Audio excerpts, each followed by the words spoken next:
Grab your gear, let's hit the water.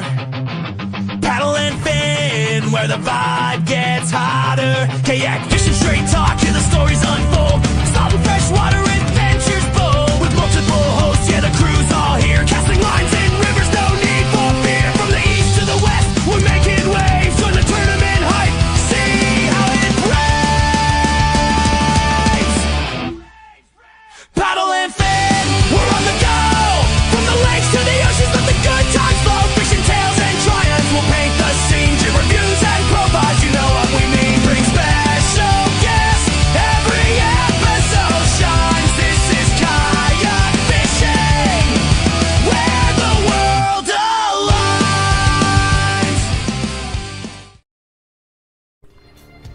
Chasing the 20-incher Susquehanna River podcast is brought to you by these great companies. Railblaza, think outside the tackle box.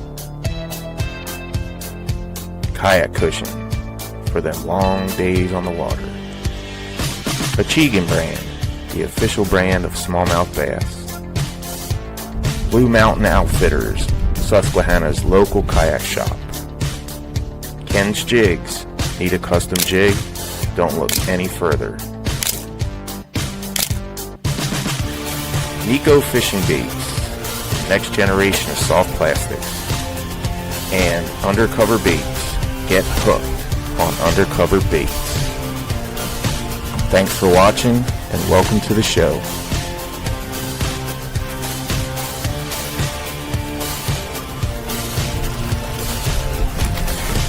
That's a 20. That is a 20. Yo, yo, yo. Hey guys, welcome back to another episode of Chasing the 20 Inchers on here on the Paddle and Fin Network. So we took a little break for the Super Bowl, but we are back. Yeah, that was probably shouldn't have took a break. Because that Super Bowl was pretty boring to me. That was not very rough. offensive game. Yeah. But yeah, welcome everyone. Let's see who's here so far. Michael Bradley, good evening, gentlemen. Jeff Riddle, good evening, Jeff. And Scotty Hepner, what's up, fellas? Hey, we got a pretty good show for you guys tonight.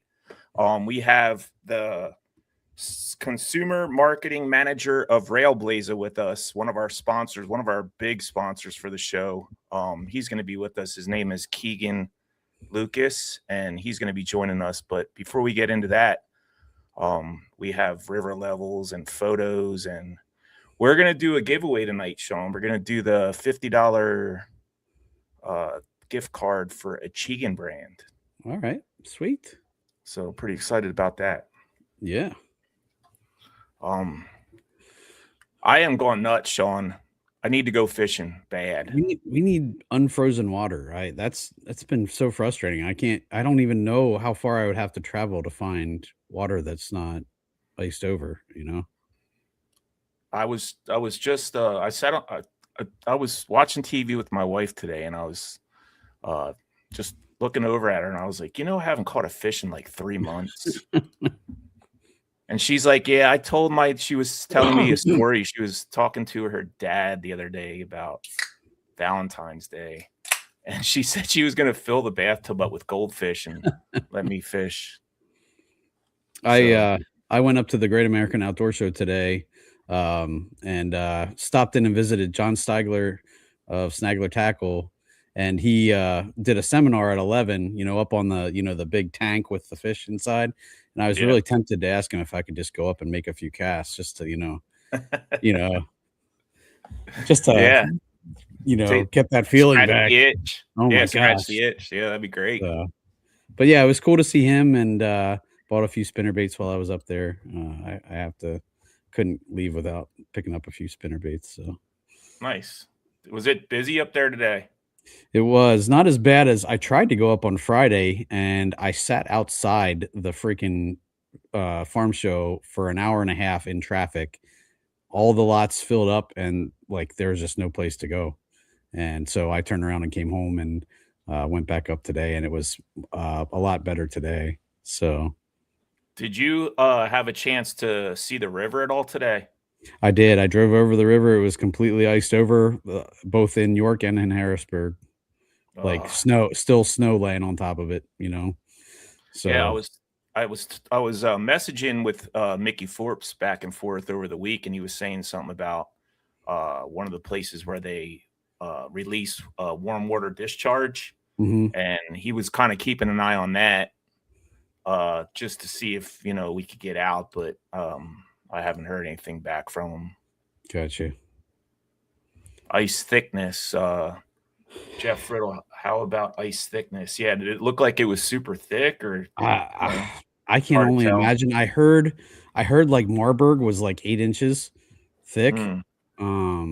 I don't know how that compares to the river, but I imagine it's at least a couple inches, maybe, uh, so I have a feeling it's gonna be frozen for a while. I heard somebody fell in Yeah, I ice saw that. fishing on a lake. Yep, I just saw that on Facebook today or this evening when I was looking.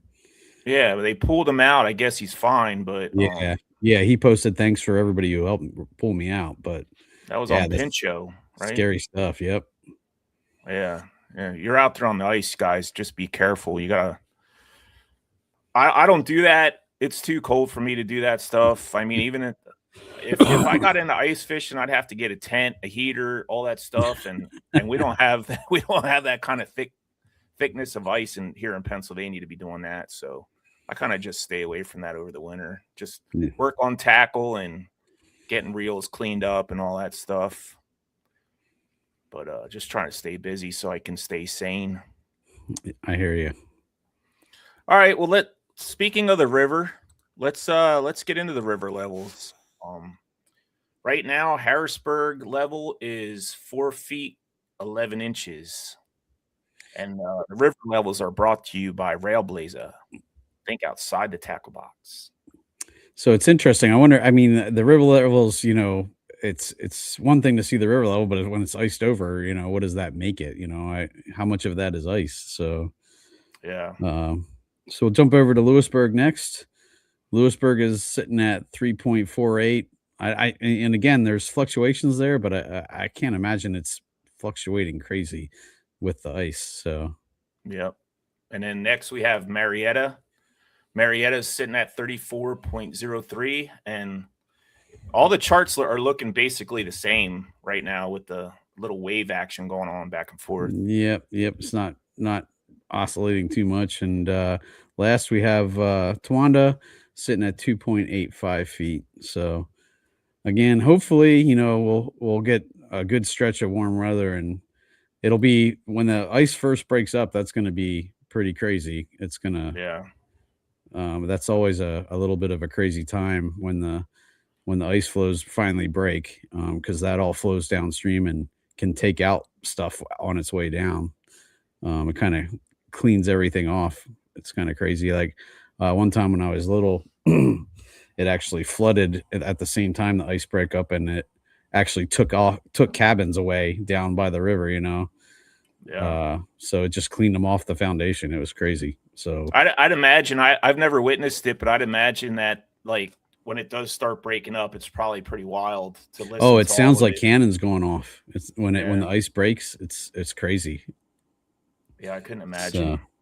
Michael Bradley saying this is the first year in a long time he's seen that much ice on the Hudson. Coast Guard cutter is becoming out like regularly. So wow, that's yeah. crazy.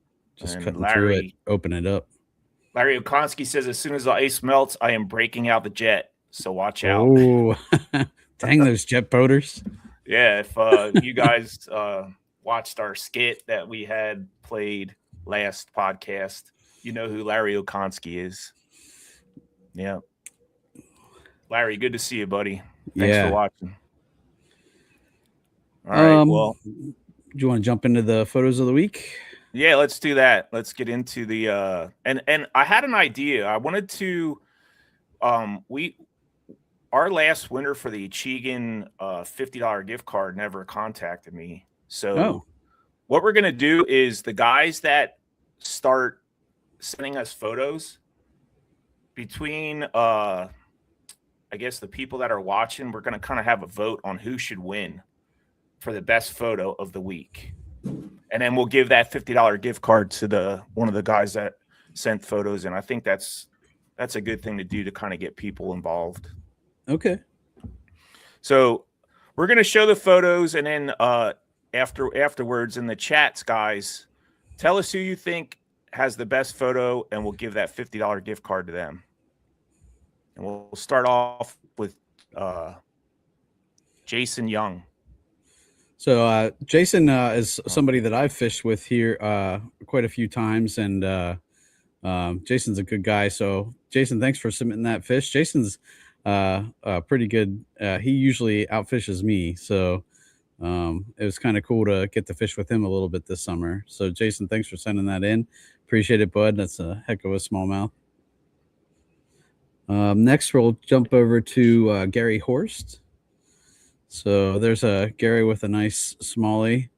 Looks like some warmer times there. Maybe wistfully thinking of back to when the river actually looked like that. And next, we'll jump over to Jake Karen. Jake is another buddy from Undercover Baits, and there's a nice fish that he caught earlier this year. You can tell by the flip-flops that is definitely not a super recent picture, but Jake, thanks for sending that in, bud. We appreciate it. 20-incher. Yep. And then next we have JP Poole. He said, I think he said fit. that was a pre-spawn from last year. So that time is coming up. You know, we can start looking forward to that. Them patterns. Oh, yeah. When they have them patterns like that, that's beautiful. And then our good buddy Mike Reinhold sent in not a smallie, but definitely he was into the crappie. So nice dinner plate size crappie there, Mike. Thanks for sending that in. Definitely appreciate that. He looks mad I don't know if he caught a crappie. Wonder if he ate it. I heard those are good eating. Yeah, they are. Very good. And then last but not least, we have Scotty Hepner, one of our regulars. And that's not a bass either, but I think he said that was his first PA bear. Yeah. So yeah, nice. Scotty, thanks for sending that in. Congrats on getting a PA bear. That's a pretty good accomplishment. My father-in-law got his first PA bear this year too, so hopefully that's a good sign of improving bear population. So yeah, so looks like we got about 19 guys watching right now. So in the comments, what was your favorite photo? And we will send them the $50 Keegan brand gift card. Awesome. All right. So and if not, we'll if we don't, Jake, since it's a 20, yep, Jake. That's perfect. That's true. That matches the podcast name. So all right. Well, we'll let that marinate for a little bit, and then we'll announce the winner later on the show.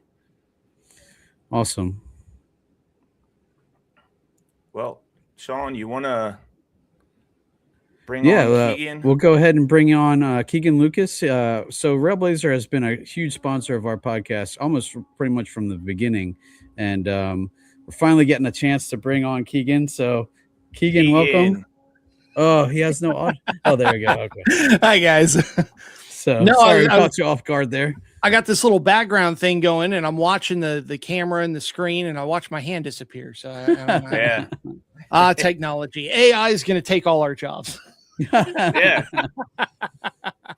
Well, welcome to Chasing the 20 Inchers, the Susquehanna River podcast. We are delighted to have you on, Keegan. Yeah, guys, thank you for having me. Yeah, it's been probably almost 2 years now that we haven't really got to talk to you. So only through emails, text messages, and you and I have had a couple of phone calls. I think it has been 2 years. So yeah. But really excited about our partnership with Railblaza. Me and Sean always get to try out some of the new products before they come out for sale and kind of give our feedback. So that's cool. I saw Keegan, one of my pictures on the website, and I was like, "Oh, I took that picture."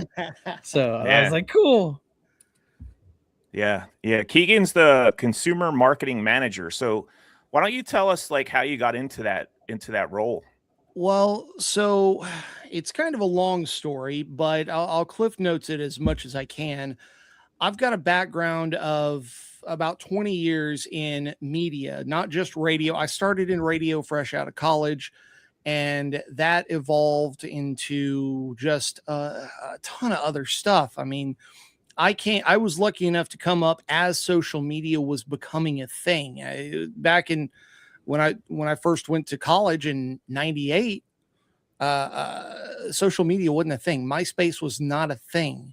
So to be a part of that evolution and to watch established brands, like I did 10 years with ESPN radio in Houston and got to do a lot of things, but to watch the professionals at that level evolve their product to coincide and really kind of meld it all together. And it was just, it's been a fabulous thing to watch. But with all of that, I did my time in radio. My last gig in media was doing and managing podcasts, a lot like what you guys do here, but with the Texas music scene. I also had, at the same time, I was managing a now discontinued project, but it was Texas country music. But I also did a podcast with a gentleman out of Matagorda, Texas. I don't know if you guys are familiar. It's a different part of the country, but Matagorda is some of the top of the list fishing that you can come to the state of Texas and go out and do. Just world-class fishing up and down the Texas Gulf Coast. And we had a fairly successful podcast for a little while until the project as a whole was terminated. And that's where Railblaza came and found me. They were in the process of rehoming themselves, so to speak, transitioning from being in New Zealand to base of operations in Houston, Texas. And they wanted somebody to be able to come in and, have the relationships and build that and grow the brand, as I've tried to do over the last few years. So, of course, with y'all's help. I'm an expert editor in everything media, audio, video, all of it. So the list just kind of goes on and on. It's a lot when I think about it, honestly. So, Yeah. but that's, I've known about Railblaza for 10 years now, easily. I've had them on my kayaks. I've used the product. So when I was approached to come work here, I was already on board. I was already a fan. I already had the rod holders. I had the starports. I knew I had a good foundation to grow from. So it was really a natural connection, I think. That's Gotcha. awesome. And you said you mentioned when we were talking before the show that you're a kayak angler. Yes. How long have you been? Did you start in kayaks, or were you a boat guy first, or shore? No, shore fishing. Growing up with I've got memories. My dad's heathen kids, he would take down to a couple of places in Kemah, along just inside the intercoastal waterways, Galveston Island, down fishing, some beach fishing. And that was primarily what we did at the end of a pier, sitting there at just hauling everything down there. And eventually he did end up moving us into kayaks. So I've done my time on boats. I've done plenty of boats. I'm also a scuba instructor on the side. Wow. So I'm familiar with boats, but it was primarily kayak fishing. Awesome. And it's really a lot of fun to be able. I love getting into the really skinny water and going where nobody else can go. You can't do that in a boat most times. Now, are you mostly saltwater where you are, or do you get freshwater stuff? Okay. Yeah, primarily saltwater. There are some fresh man-made lakes around the area, but I'm a redfish guy. I love redfish and trout. And you guys had a picture from a blast and cast that I did a couple of years ago where we were we limited out on redfish. It was a great day. Yeah, that looked About like to get fun. you. Well, my Dustin. I'm drawing a blank on his last name. He does a saltwater episode for Paddle and Fin. And I think he's somewhere in Texas. So I'm sure maybe Dustin could reach out to you and have you on his show and talk about redfish, because I know he loves fishing for redfish. So They're a lot of fun, and oddly enough, and I might get a little flack for this, but in college I got pretty decent at bass fishing. And there, at least in my opinion, there's a little bit of overlap between the two as far as how you're fishing for them. And I'm a spoons guy. I know that's a lot of people don't like that, but you can use spoons for both. yeah, So definitely. What's the fight like with the redfish? Is it kind of like a bass, or? Yes, it is. Never Yeah, caught one. they'll hit hard. It depends on the time of year as well. Right now, the water's a little cold for them, so they're not hitting as hard as they do come the big October run. Those big October runs, they will slam it, and it's a lot of fun. I bet. Those big bull reds in the out in the surf, that's just too much fun. Do they do like the same thing as bass as far as like the beds and all that stuff, or is it a little different? It depends on the time of the season, but yeah, sometimes. Okay. One of the things that I look for when I go out is looking for the oyster beds, as well as I've heard shell beds. Yeah, that kind of thing. Yeah. And that's what you kind of look for as far as what is it? I think it's the springtime is usually when I'm hitting those. And then when it gets more towards the fall, I'm looking more for the weed lines. Okay. Nice. So I think I've had the very first Railblaza product I bought was a Sea Tug cart, and it was Okay. I would say that was probably, I've lived at this house for 8 years, and I moved my kayak on that Sea Tug, so I know I've had it for at least 8 years. So it's been a long time, and that thing has just been rock solid the whole time. I had to replace the kickstand once because my neighbor tried to drag it with the kickstand down and broke it off, but that will happen. That's very cool that they have the kickstand right there on the like you can buy the parts and you can really do whatever you got to do there. And I was able to replace the kickstand really easy and relatively inexpensively. So that was huge. But I've been a Sea Tug guy pretty much as long as I've been a kayak guy. It wasn't too long after I got my first kayak that I bought the Sea Tug just to be able to move it around. And that's been one of my favorite products just because it collapses and could go in the it can go in that front hole. Yeah. And just, forget about it. It's lightweight. I was with a group of about 8 guys, and we were, instead of paddling all the way around a point, we were going to cut across it because it was faster, and we were trying to get set up for duck season of all things. And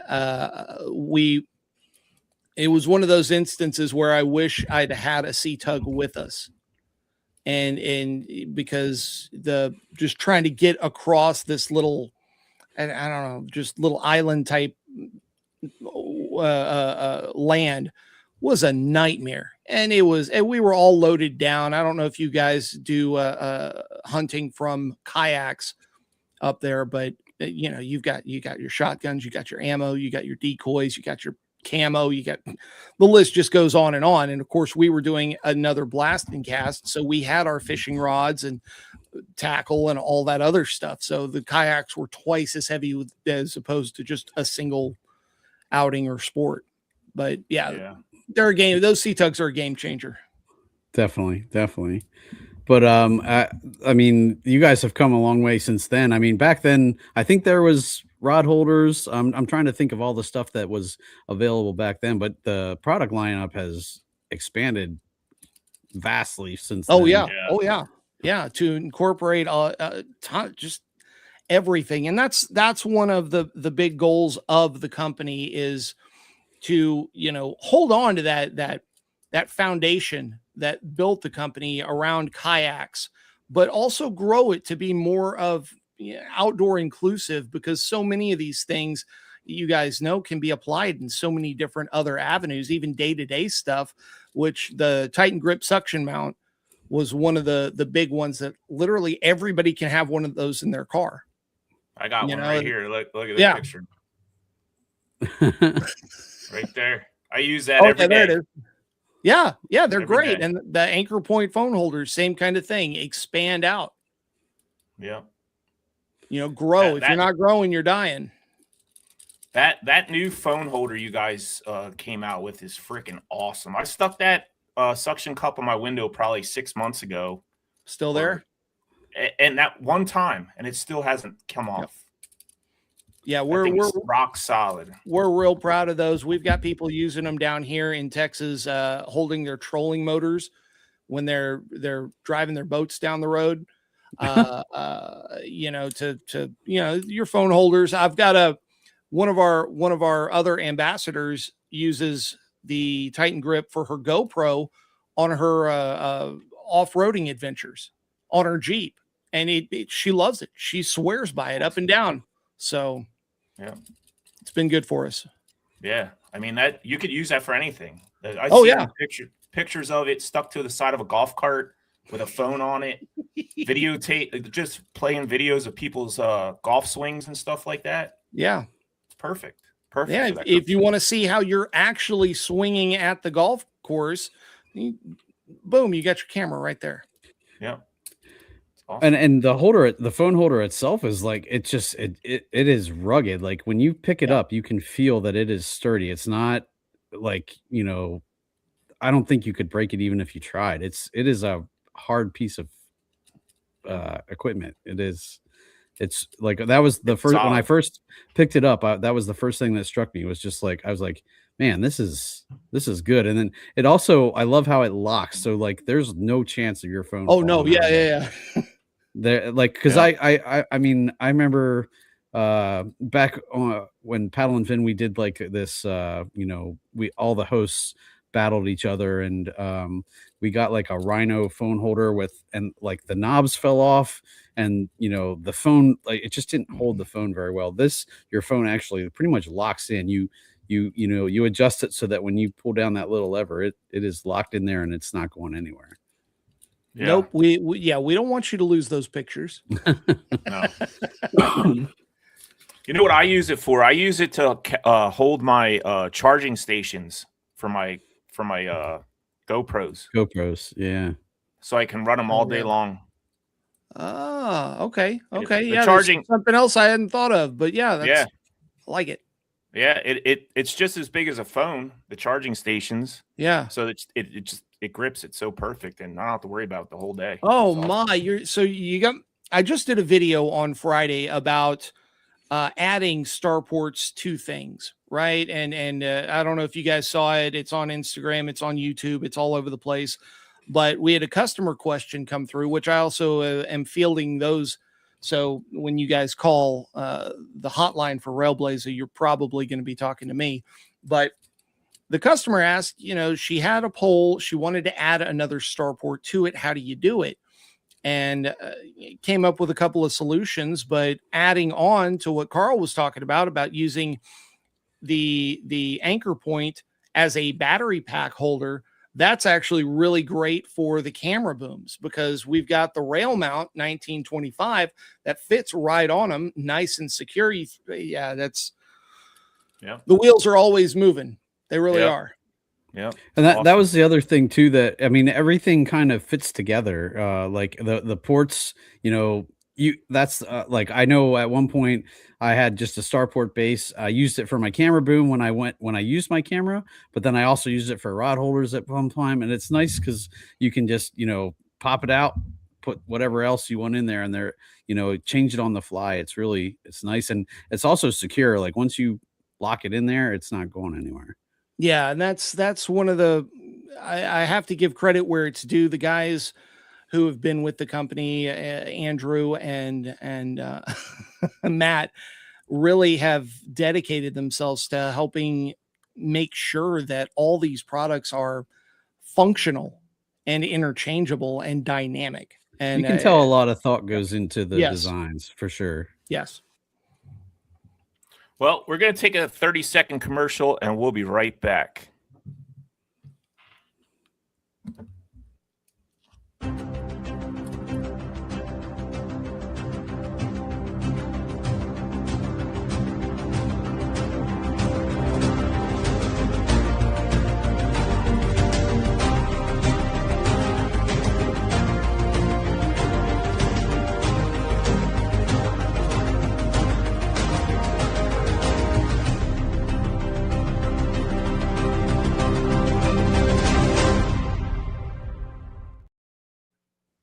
I still like that commercial.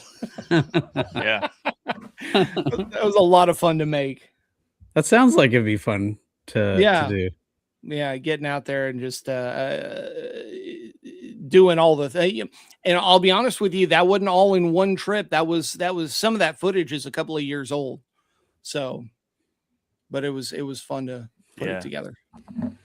I know we talked a little bit about that you're the kind of the promotional guy. Do you what's the process look like for when they come up with an idea, or how does it go from like a concept to getting out to where everybody else is able to get it? Or do you know what that process looks like? Oh, absolutely. Yeah. It is actually a long process that takes a lot of consideration and thought. It starts from, of course, let's do this.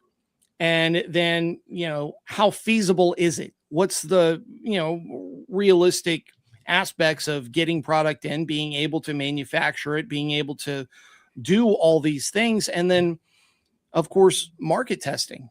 You don't want to come out with a product that, one, nobody is going to use, but then two, nobody wants. And then all of that is taken into consideration. You mentioned earlier the Night Ops light that we will be coming out with here very, very soon. We've got a ton of people who have signed up on our website to get notified as soon as they're in stock. But that product went through, okay, yes, people want lights. Our light design, more than a couple of years old, it could use with a little bit of a refresh. Let's go through the process. And we found out in that process that there were certain aspects that you had to abide by U.S. Coast Guard rules and things that I didn't know. If you wanted to call it a marine light, you had to do certain things and meet certain standards. And that version right there in the picture, that was not even close to the first version. So we've gone, I've got one of the first versions around here somewhere, but it's gone through probably 5 or 6 different changes to get to what is finally going to be released, probably within 2 months. Cool. Yeah. Just in time for spring. Exactly. Just in time. My plan for that is to, we were talking before the show. I have a trailer that I trailer my kayaks on, and what I want to do is put a couple starports, kind of like screw them into my trailer around the kayaks, and put in a couple camera booms and a couple of them lights. So when I'm rigging in the morning, I have all the light I need. Mm-hmm. Mm-hmm. That'd be awesome. Well, and that's one of the things too, is testing is a big deal for us, because especially with lights, you're talking about doing it when it's still dark outside, putting everything together. The last thing you want is, 30 minutes before the sun goes up for all your batteries to die and everything to go dark. We don't want that for you either. We've been there. I remember when flashlights were the orange lights that, maybe last a couple of D batteries last maybe an hour. Yeah. Nobody like. I'm aging myself, aren't I? Those lights have lithium rechargeable batteries in them, right? Yes, they do. Yes, they do. Yeah, I don't see them lights dying in 30 minutes. No, not at all. Not at all. But, that's those are the things you worry about, though. Yeah, absolutely. There are. And there's so many, especially when it comes to lights, so many of these. How's a nice way to say this? Not researched quality products out there that people get, I'll be honest with you, scammed on a lot. And we don't want that either. So, the testing of it, the checking of it, our VP of product over the last year, like I mentioned before, went through a lot of different changes for that light to make it what it is. We're very proud and confident of that product coming out here, like I said, in the next couple of months. So what other new products are you guys excited about? Well, we just released the track cleat, the 6-inch track cleat. I know you guys got some, and I know I sent an email to everybody that I sent these to about, real life functional product photos, right? You guys using them in the field. And I know it's frozen where you're at. Yeah, that's why you didn't get any photos from me. Right. Yeah. But very proud of that. Very excited about that. That was another product that went through about 5 or 6 different changes before it got to what it was. And that included rope testing, strength testing to make sure that it's going to hold the way it should. So we've got that. We've got There's the cleat. Yeah, there's the cleat, the track cleat. Let me see what else we are. What about the nano grit, the snips? nano snips? Yeah, Those nanotech snips. They are out and available right now through the website. We get nothing but praise about these. There are actually a couple of them floating around the Houston boat or fishing show that was going on this weekend. They're clean cut. I recently did and put together a shark fishing rig and got 100-pound test braid on it and clean cut right through it like butter. I couldn't have been happier about it. So they are very, very good. But we've got those. We've got there is a push pole that is in works. That is so far the testing on the most recent version. We've got nothing but great reviews about its rigidity and strength. What else is in tactical tracks dashboard? Oh yeah, that one's they are finalizing that. That's going to be coming out here hopefully before the season, I think. Can you find that on the website, Sean? Let me see. What is it? Yeah, called? it's up there. The tactical track. Tactical track dashboard. Yeah, that went through. There it is. That went through about 12 different changes, I think. Yeah, that's pretty nice. I like it. Yeah, let's share that. Yeah, folks who you'll be able to put stuff all over that, and it's a solid piece of aluminum. That definitely looks very cool. 2 graphs on that, and whatever else you needed on there. Oh yeah. Yeah, that thing's awesome. Just load that thing up. Yeah, but that's the way kayak fishing's going now. I mean, some of the kayaks I've been seeing, it's just like basically a mini boat. Michael Bradley had a question. He asked, what's your best-selling or most popular item? Honestly, it's the Sea Tugs. Hands down, the Sea Tugs. That is the second, I think, would be probably the Trolling Motor Support XL. But I would have guessed the rod holder. Yeah, he may be real close between the rod holders. Okay. I haven't looked in a while, but I know that Sea Tug is our #1 bestseller. Nice. And that, like I said, that's been out for a while now. There's been a lot of some changes to that too. Yes. Over the years, but yeah, I still had the original one with the pads, and that thing pretty much carried every kayak that I've had so far. So yeah, I was kind of excited. I was just looking before the show, and I just recently got in the last year I got an inflatable kayak, and I saw that there was some Starport bases with 3M adhesive on them, so you can just attach them right to the inflatable. So that's something I plan on checking out. So yeah, we also have that would be the rib port and the quick port, but then some of the inflatables are starting to come with 1/4-20 screw ins. Yeah, we actually have those as well as a Starport base to where you can just screw it right in. Wow. So, okay. Yeah.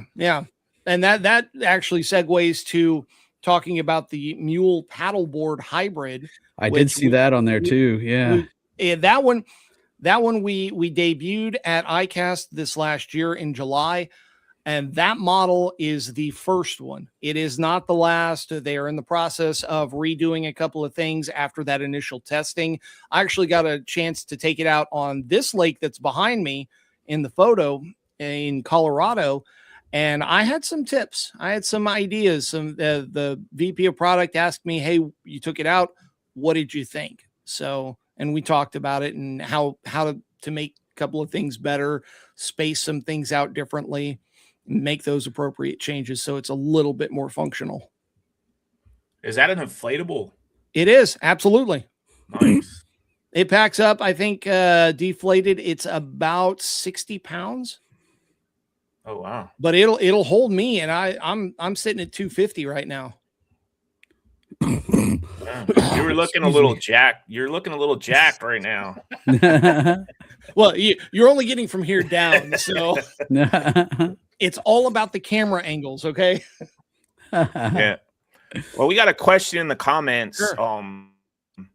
Does Railblaza have any horizontal rod storage? Yes, we do. We didn't really talk about it, but I kind of sent you something, and you kind of gave me a little bit of a.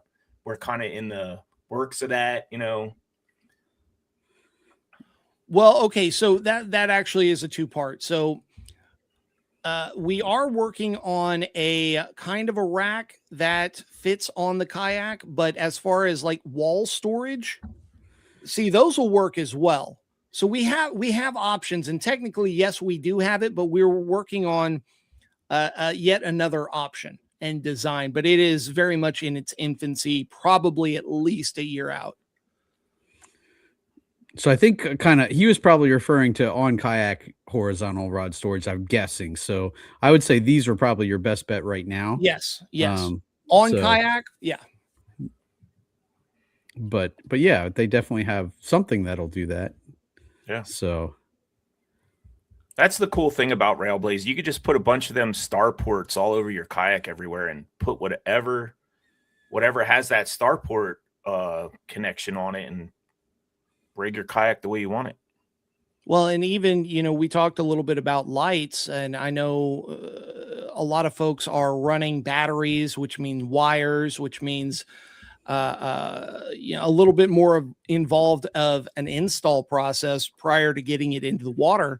But we have starport adapters that literally can you just have a screw and screw it onto any of these, waterproof lights that are out on the market. And you can run them to your battery, to your consoles, to all those things. So that flexibility, like I mentioned, that dynamic flexibility is something we're real proud of.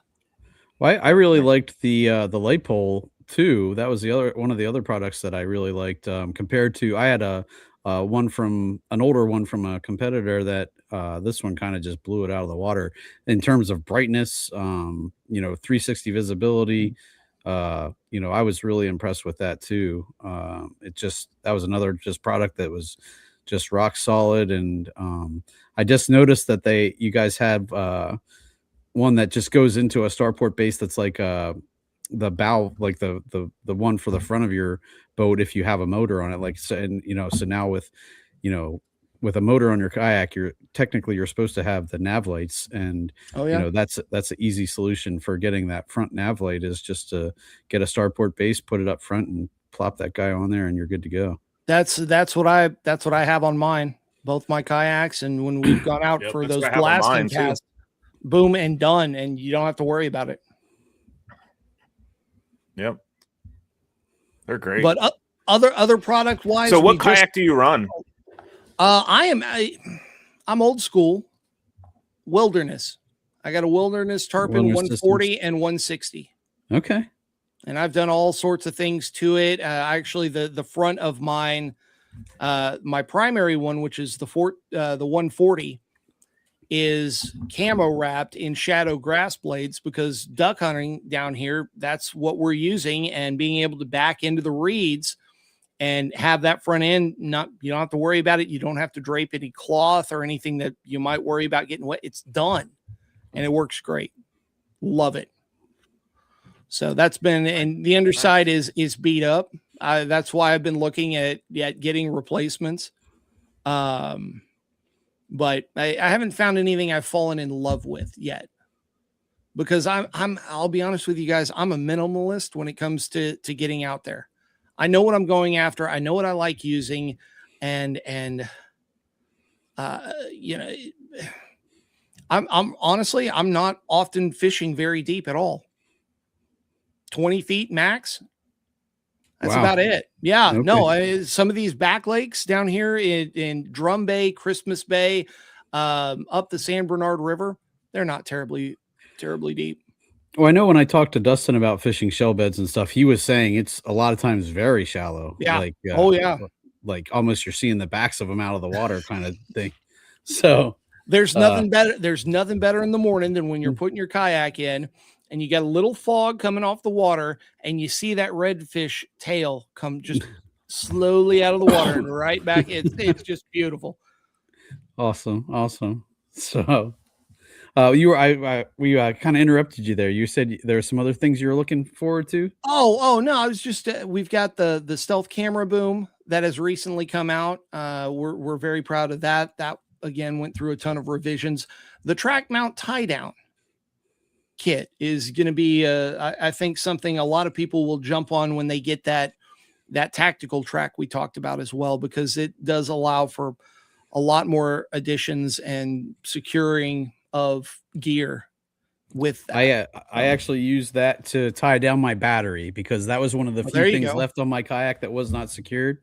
And I've like, well, if I ever flip this thing, that thing is heavy and it's going to the bottom. Nope. Yep. And that's a freaking expensive investment. So yeah, it is. That was what I used the tie down straps for, because I didn't have a good way of doing that, and that made it super easy. I just put the mount on either side of it on the track and ran that right over top of it, and I can just tighten it down, and I know it's not going to go anywhere. Not going anywhere. If I flip. But I also thought, I think that would be a really easy way to secure your crate, because a lot of times I can just run it through the handles of my crate. Yep. And then I know that my crate isn't going anywhere if I flip. Right now I just use bungees. I bungee it to the rail. So that's definitely a little bit more of a secure solution for that. So but yeah, I was excited to try that out. There's so many cool little things, like the rings, the binder, the loopy loops. Yeah. I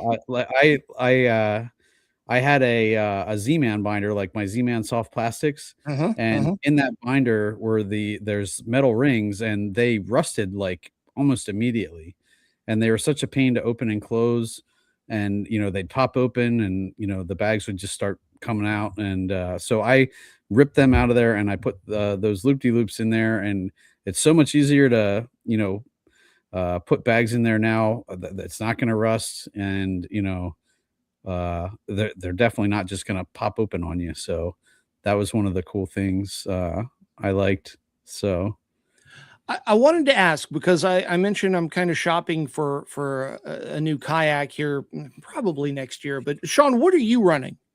So right now I have an Innovative Sportsman. It's an inflatable. And but I run a Hobie Outback for my tournament fishing that I do. But I'm also in the market for a new I'm thinking about getting the Hobie iTrek Angler when it comes out, because I like the inflatable I have right now, but I miss the pedals. I miss being able to do the easy adjustments with my pedals, like with positioning. Sure. I'm just not as strong as a paddler as I should be. So it was being able to just use my feet to maintain position while I'm fishing. I miss that with my new kayak. So probably for this upcoming season, I'm going to switch to that, I think. I'm still a little bit worried about Hobie, since it got bought out by like the company that owns Bass Pro. Yeah. I'm just I've heard a little bit of scary things about ordering parts and stuff like that. So I'm a little bit worried about that, but we'll see how it goes. It's still, I'm 99% sure that's what I want to do. But what are you thinking? Do you have anything in mind? One of the things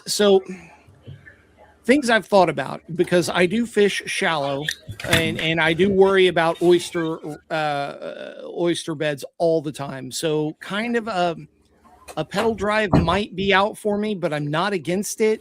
But I want to make sure I can stand up. That is the one thing that I really like. That is my must have. I want to be able to stand up and sight cast some of these redfish, which I can't do.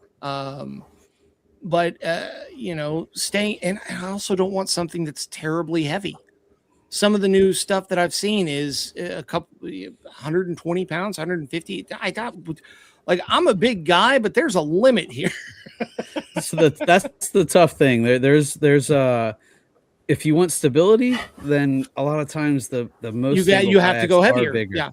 Yeah, they are bigger, but there are exceptions. Like my inflatable is super stable, and yeah, I think it's 70-80 pounds, something like that. Okay, but I also don't know how that would be running up on oyster beds. Yeah, no, that's a no go.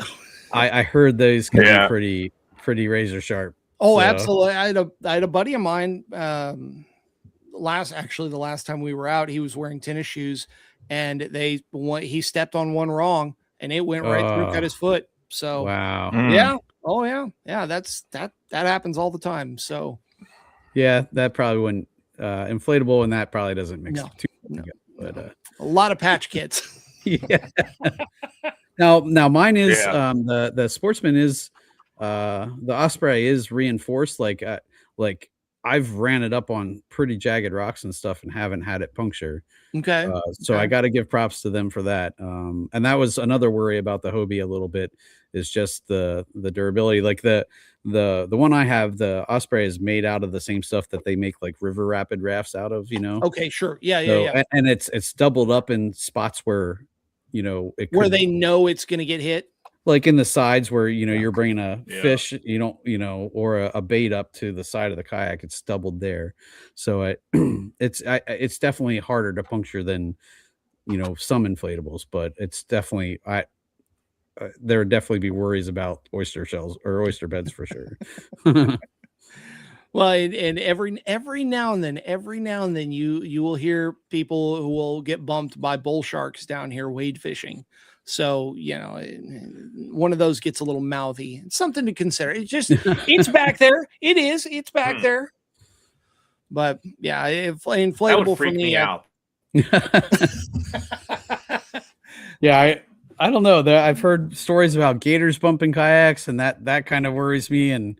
But you know, same with sharks. Like we vacation in North Carolina, and I watched guys fishing from sharks from the beach in the night at night, and they would send a guy out in a kayak with the hunk of bait in the back, and he would paddle it way out. And get out past the breakers, out that second or third breaker. Yep. And then drop it out there. And then, you know, they would just reel it up tight. And I'm like, you know, and it was just like a very simple kayak they were using. And I'm like, you know, there's sharks out there because you're fishing for them, but yet you're kayaking a huge hunk of bait out there.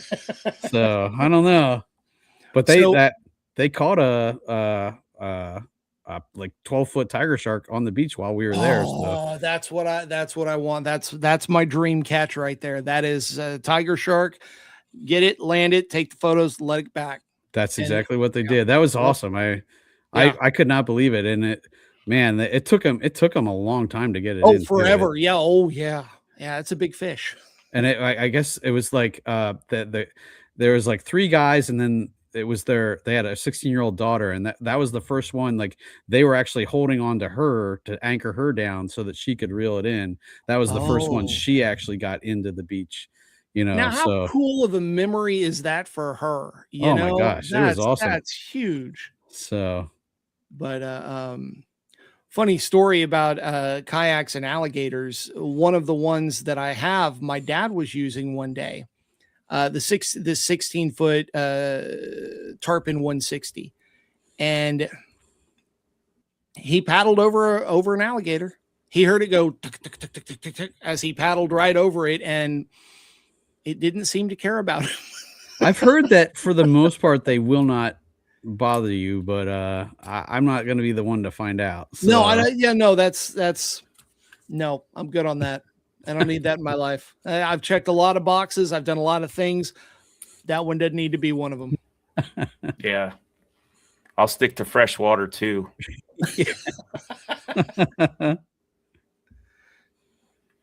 So, we're coming up on an hour here. So, wanted to give you a chance to shout out anything that you'd like to promote, or anything upcoming that you guys are have going on, or also where folks can find all of your social media stuff. Obviously, your website, Railblaza, you can go and see all the products, but you guys have a lot more going on social media wise as well, right? Social media, very busy, very much trying to build. My big goal coming to Railblaza was to work Railblaza to become a household name, to where you say Railblaza and people know what you're talking about. So that has been my big goal, which means, where are the people?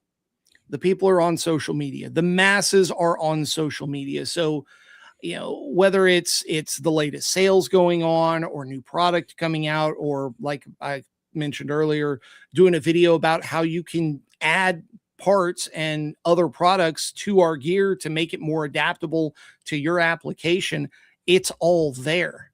And so we've seen nothing but green arrows going up across every outlet: YouTube, TikTok, Instagram, Facebook. We're absolutely everywhere. And when I say all that, I also got to say, I got to thank people like you guys for helping us to do exactly that. Without your help, without the community that I'm trying to foster and encourage, it couldn't be done. So you guys are an integral part of this equation. So thank you for everything that you guys do for Railblaza. As far as any news, we just kicked off our President's Day sale today, and that's going to run through Thursday. We've got a ton of stuff on sale. One of our sea tugs is actually, like, I don't know, 80% off right now. It went from $175 to $79. Wow. I was shocked at that when they said, okay, let's do it. But, and that's where you're going to find notifications on when the night op lights are released, which is something I'm starting to work on now, so that we hit the ground running as soon as they arrive at the warehouse. So, but we're always working on stuff. We are very busy down here in Houston.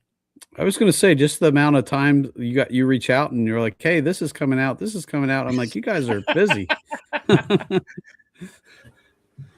we can't do it without you guys. So, well, we appreciate you guys, the support on the channel as well. And, I love getting to test out the new stuff too. That's super fun, and happy to do that. And send it when the water's thawed, right?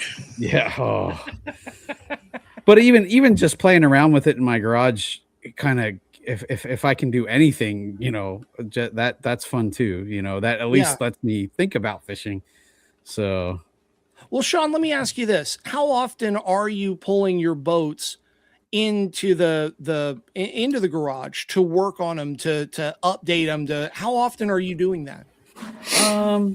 Well, right now a lot. And then, like I said, I just got the inflatable last year, so I did a lot of rigging for that last year. And I'm hoping to get one in the next month or two here before our upcoming season starts. So I will be doing a lot of rigging for that kayak once I get it. So I will be in the garage a lot in the next month or two, just rigging that out, getting it ready, and everything. So I spend a lot of time setting it up and tweaking it, like moving stuff around. Okay, maybe I'll put a rod holder in a certain spot, and then I'll go out and fish, and I'll be like, okay, that didn't quite work because that got in the way of this or whatever. And so I'm always kind of moving stuff around, trying to find the exact spot. Now, my Outback I had for 4 years. So by the end of, those 4 years, I had it pretty much set up where I wanted everything to be. And I kind of knew how it worked. But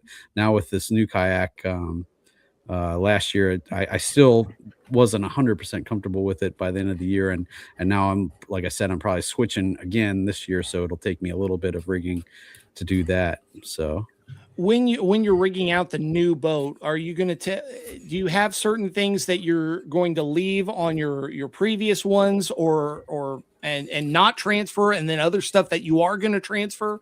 Like Yes. what is going through your head as you're preparing to do this? Because I imagine there's a lot of thought that goes into it, right? There is.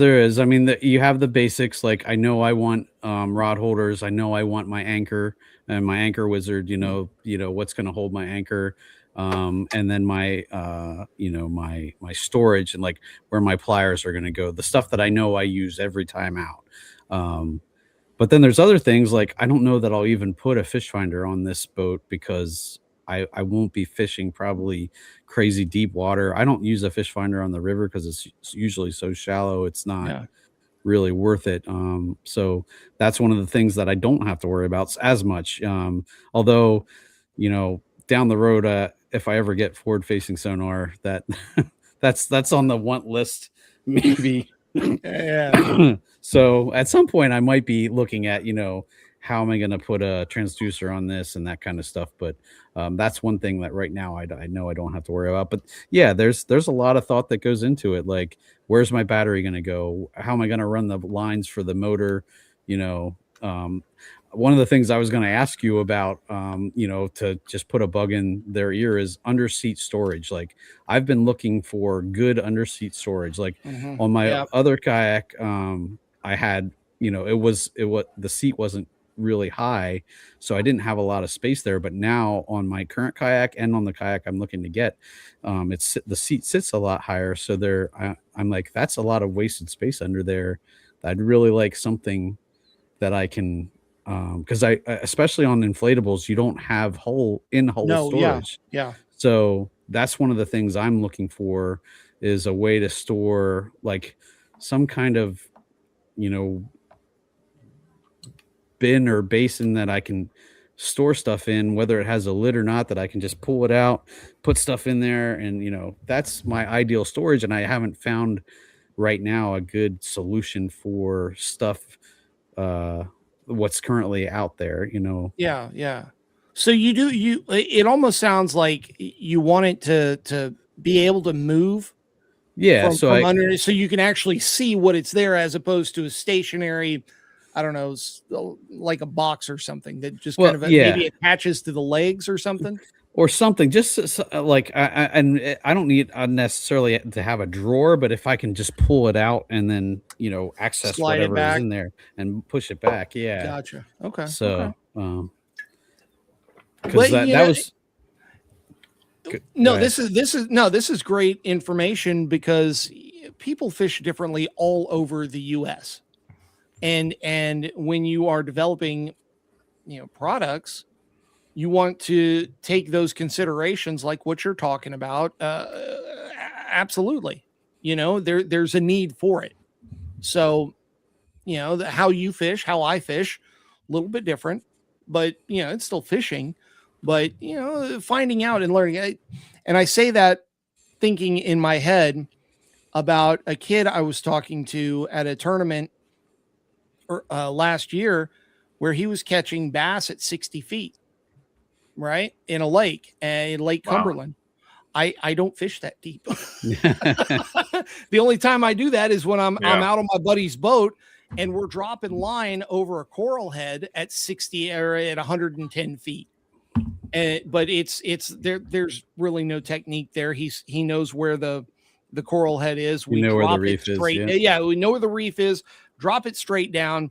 Come up about 3 or 4 feet.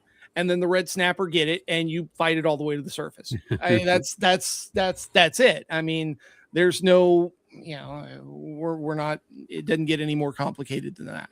But it's different styles of fishing, and making gear that takes all that into consideration. Carla, I'm did you with have any Ken questions Glassner. that you were looking? Oh yeah, I saw his comment there. Yeah. I did not take my kayak anywhere where something's big enough to eat. Oh, you're not living until you see that 12-foot alligator slide into the water, like 40 yards down from you, and you go the other way. I'd probably need new thank shorts. You. No, thank you. That's why you don't buy the scupper plugs. You're fine.